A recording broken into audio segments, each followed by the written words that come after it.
Guys আসসালামু আলাইকুম। আমি সুমনা কিচেন আপনাদেরকে স্বাগতম। এখন হচ্ছে আমি লতি ভাজি করব।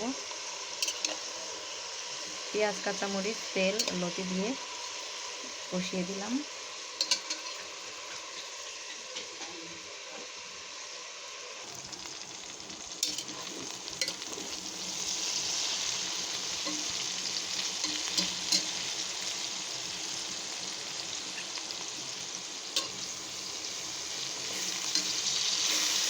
এখন হলুদের গুঁড়া, মরিচের গুঁড়া, একটু রাঁধুনি মাংসের মশলার গুঁড়া দিয়ে রসুন দিয়ে একসাথে ভাজা ভাজা করে নিচ্ছি।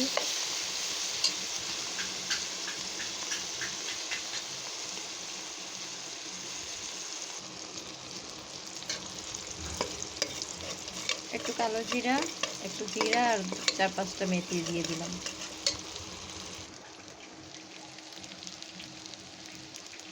মাহি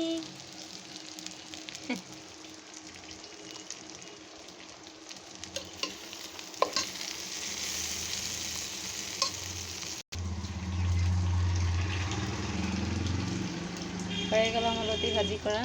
খুব সুন্দর ঘ্রাণ বের হয়েছে। আপনারা এভাবে রান্না করে খেয়ে দেখবেন। সবসময় যে চিংড়ি মাছ থাকবে, ইলিশ মাছের কাঁটা থাকবে এমন কোনো কথা নেই। শুধু ভাজি করেও খাওয়া যায়, খুব ভালো লাগে। আলহামদুলিল্লাহ। আল্লাহ হাফেজ সবাইকে।